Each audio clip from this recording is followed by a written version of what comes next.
नमस्कार दोस्तों, अब हम आ गए हैं फाल्गु नदी पर। यहाँ पर होती है पिंडदान और पितृदोष की पूजा।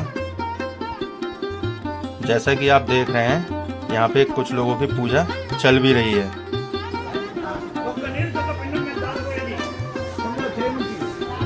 पंडित जी ने हमको बताया कि ये श्रापित है, इसलिए ये गुप्त रूप में बहती है। तो चलिए बैठते हैं हम भी अपनी पूजा में और मिलते हैं आपसे अपनी पूजा कराने के बाद।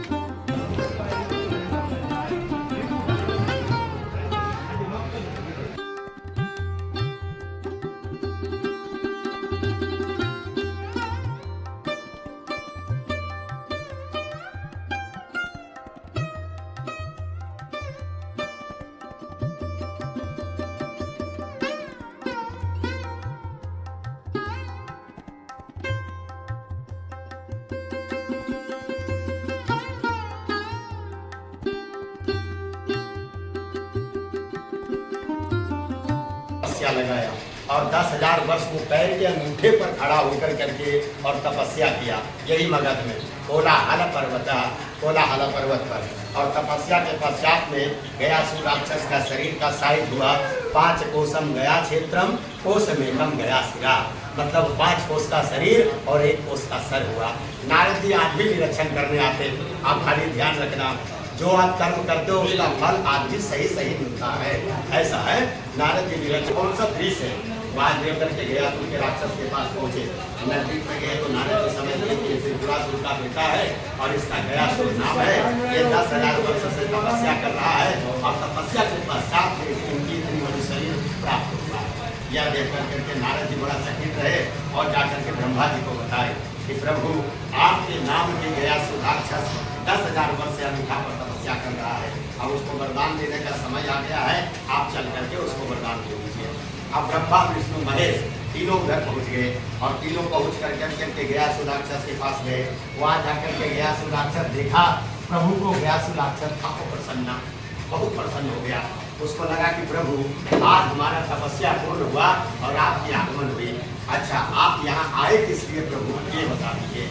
भगवान कहते हैं कि गयासुर तुम्हारा तपस्या पूर्ण हो गया, अब तुमको वरदान देने का समय आ गया है, इसलिए मैं इधर आया हूँ। बोले प्रभु दे दीजिए वरदान। बोले ऐसे नहीं देंगे, अब एक यज्ञ करेंगे, वहाँ सभी देवता आएंगे और सब देवता के सामने मैं आपको आशीर्वाद और ये क्या बोलते हैं आपको तपस्या का फल देंगे। बोले ठीक है प्रभु, यज्ञ में जो खर्चा होगा हमारी तरफ से रहेगा। गयासुर राक्षस का बोले ये खर्चा की जरूरत नहीं है। बोले चंपकार कोलाहल मधुबन जो आपको चाहिए मैं दे दूंगा। गयासुर आके डाला, वो आपके दे देंगे सब। बोला कि नहीं कुछ नहीं चाहिए गयासुर, आपको मैं ले जाऊंगा और आपको सुला करके आपके शरीर के ऊपर ही हम ये भी करेंगे। बोले ठीक है प्रभु, ये तो बहुत अच्छा बात है। गयासुर राक्षस इधर आ गए, गयासुर राक्षस आकर के सो गए। सोने के बाद में उन्हीं के ऊपर जगह का मंडप, अग्नि का कुंड, ब्राह्मण का व्यवस्था, मेला सब लग गया। 15 कोस समझ रहे हैं, 15 कोसम मतलब 5 कोसम गया से 15 किलोमीटर हो गया, 3 18 हो गया, उसी में सब मेला लग गया। मेला लगने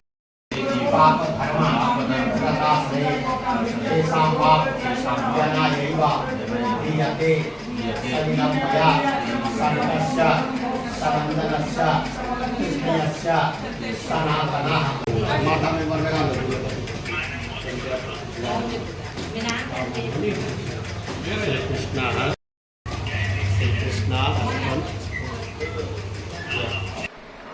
तो फाल्गु नदी की पूजा तो हमारी संपन्न हो गई। अब हम जा रहे हैं, हमारी 2 जगह की पूजा और रह गई है, जो कि है विष्णुपद और वट वृक्ष की पूजा। वहां की भी पूजा अभी हमें करना शेष है। तो मुख्य रूप से तीनों जगह पे पूजा होती है, उसके बाद ही पूजा संपूर्ण मानी जाती है। गुरु जी प्रणाम। आनंद रहिए। गुरु जी ये बताइए कि गया जी कब आया जाता है और यहाँ काहे के लिए आया जाता है? गया जी में 2 मेला लगता है। पितृपक्ष का मेला है, वो शरद नवरात्र के पहले लगता है, जिसको बोलते हैं कनागत। वही कनागत में इधर आकर के पिंडदान करते हैं। फिर चैत, वो महीना का नाम है आश्विन महीना। दूसरा महीना का दूसरा पितृपक्ष लगता है, उसका नाम है चैत महीना। जी। होली के ठीक एक दिन के बाद में वो मेला लग जाता है, पितृपक्ष मेला जी उसमें लोग आकर के यहाँ श्राद्ध करते जी। हैं और अपने पितरियों को उद्धार करने के लिए इधर आते हैं। यहाँ जो भी अकाल मृत्यु, अंधंतान अकाल मृत्यु इत्यादि जितने भी लोग हैं जो भी मर जाते हैं, उनके निमित्त में अगर इधर पिंडदान होता है तो गयासुर वरदान मांगा है प्रभु से कि उनके पितरियों का मुक्ति प्राप्त हो। ठीक है। इसलिए लोग इधर आकर के पिंडदान करते हैं और अपने पितरों को मुक्ति दिलाते हैं। ठीक है।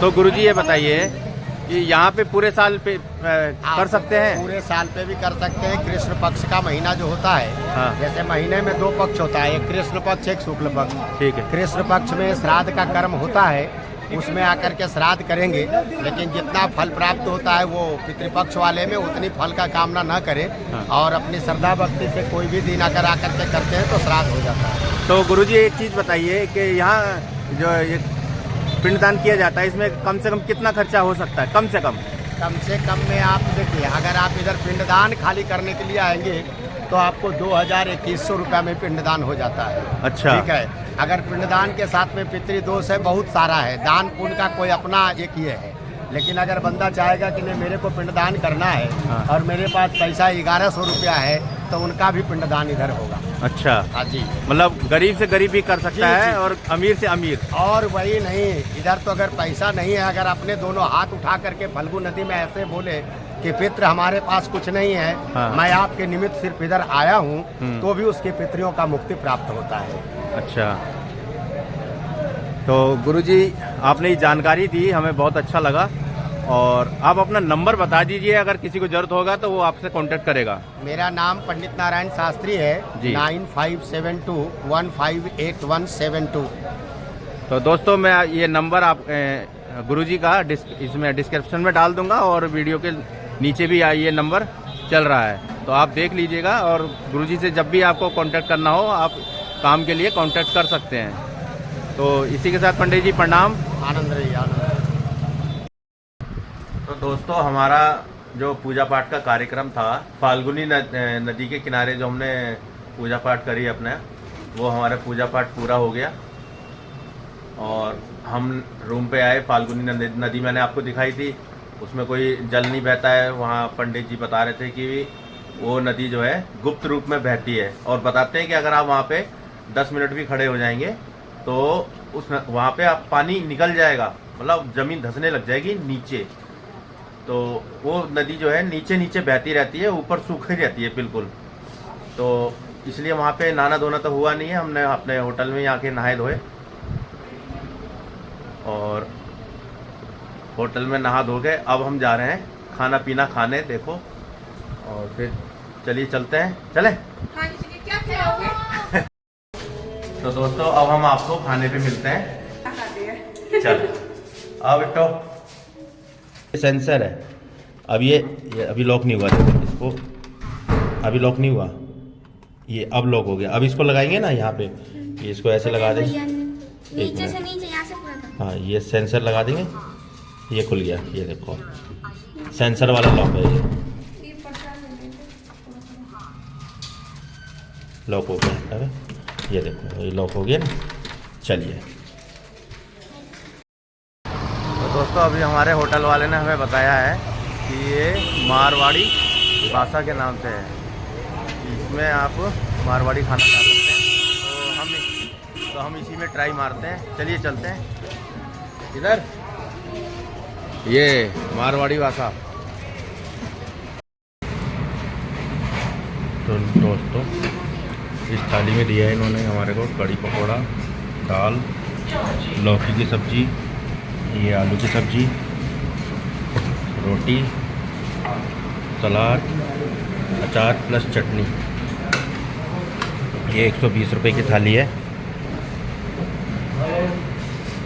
इसमें अभी राइस आएगा बाद में, राइस बाद में देते हैं क्योंकि जब जगह की शॉर्टेज है ना, इसलिए। तो चलिए मिलते हैं आपसे खाना खाने के बाद। थाली में जगह की शॉर्टेज है। थाली में जगह की शॉर्टेज है।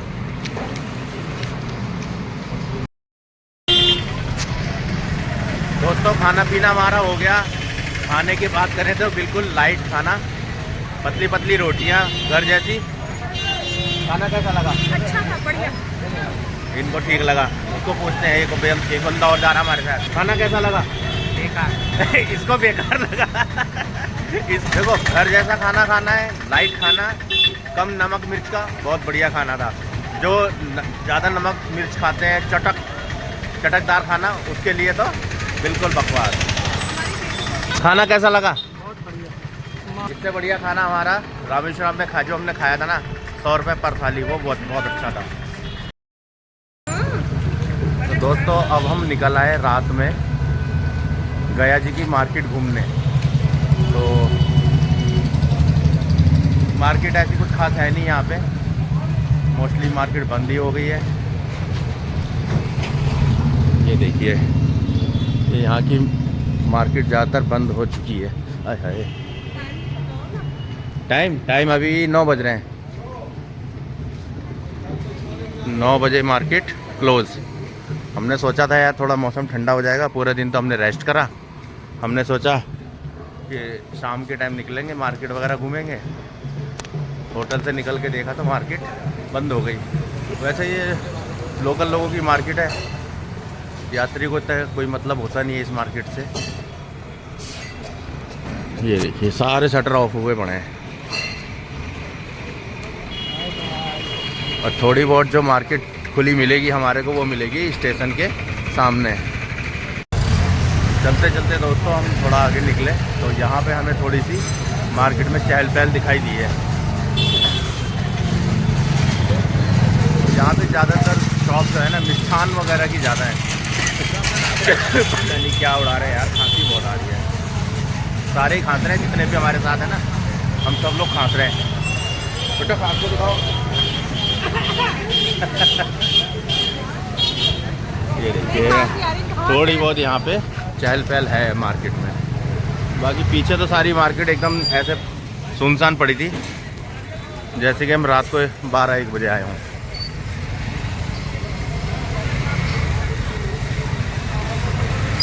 ज़्यादातर आपको मिष्ठान की दुकानें ही देखने को मिलेंगी यहाँ पे। और मिष्ठान में यहाँ सबसे ज़्यादा फेमस क्या है? अनरसा। भैया इसको लिट्टी बोलते हैं ना? ये आप कैसे, मतलब कैसे देते हैं इसको, किस में देते हैं? ये आप किस में डुबा रहे हैं? देसी घी है कि मक्खन है? देसी घी है। कितने का प्लेट है? 15 रुपये 12 काला चावल 15 रुपये है। प्याज नहीं देना है? अच्छा, ये पैक कर रहे हो आप? मेरे को लगा मेरे को दे रहे हैं।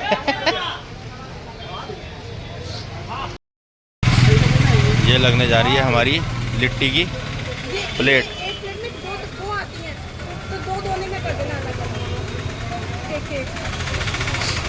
अब इसमें ये क्या देंगे देखते हैं। ये क्या है? चटनी है क्या? आलू बैंगन टमाटर। अच्छा, आलू बैंगन। प्याज नहीं डालना था, मना तो करा था आपको, प्याज नहीं डालना है। ये इसमें डाला इन्होंने आलू बैंगन का चोखा। और चटनी चुटनी कुछ डालते हैं इसमें?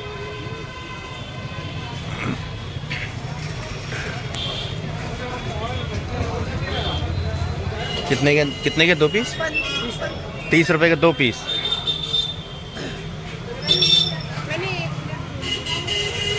15 रुपये प्लेट बोली थी मैंने। 15 में 1 है कि 2 हैं? 15 में 1 है। दे दो 30 रुपया। तो ये देखिए, इसमें डाला इन्होंने, ये हो गया लिट्टी, और ये आलू बैंगन और टमाटर का चोखा, साथ में हरी मिर्च। अभी खा के देखते हैं कैसा लगेगा।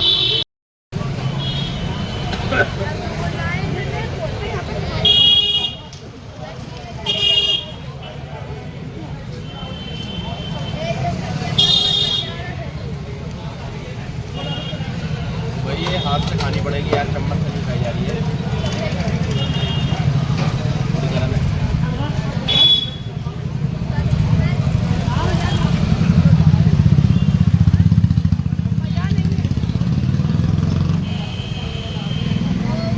ऐसा लग रहा है कच्चा आटा सा खा रहे हैं।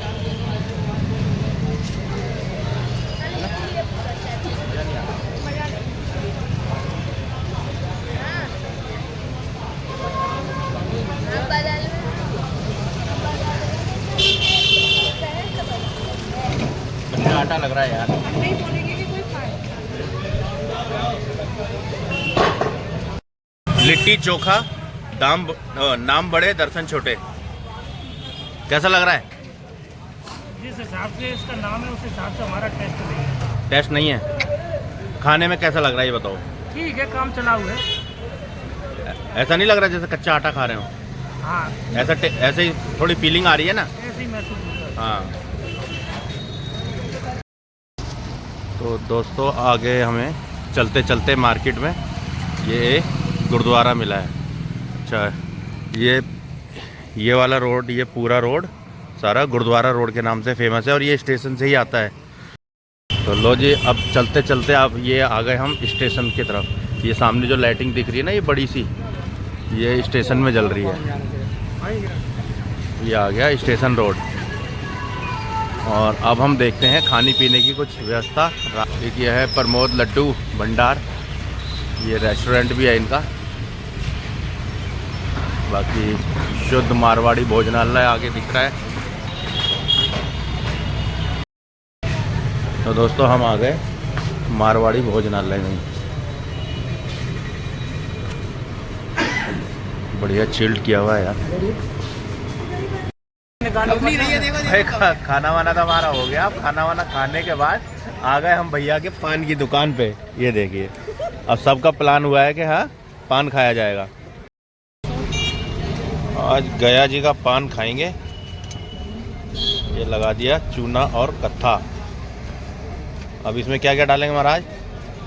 अभी हाँ, ये लग गया चूना, ये लग गया कत्था।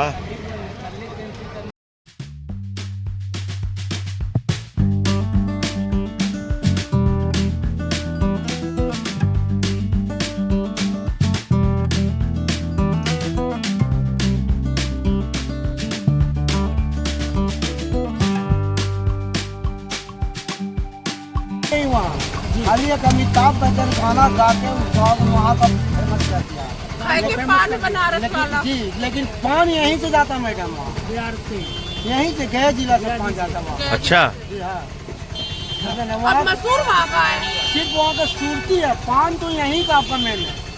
मगध आप यहाँ गया जिला में है, ये मगध है और तो मगध देसी पान जाता है ना, वही पूरे हिंदुस्तान में। इधर अपना खेती होता है इधर का। नहीं, वैसे अच्छा लगा।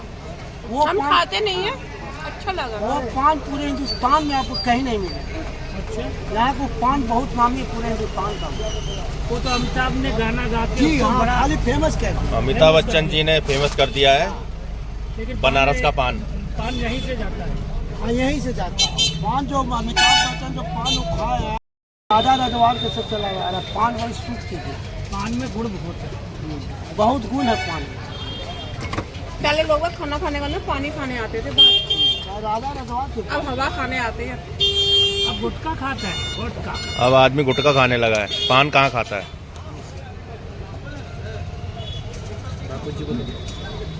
हम बनाएगा। तो आप देख रहे हैं, खाइए भाई सर। के पान बनारस गया जी वाला बनारस वाला नहीं है, नहीं, गया जी वाला। बिल्कुल खाइए सर। पहले लोग का कैसा लगा? तबीयत खराब होता था। मजा आ गया भाई। शादी का पान खाया था नहीं खाया था? नहीं खाया था। खाकर थूक दिया था। आहा मुंह देखिए इनका। पान खा लो, हनुमान बन जाओ।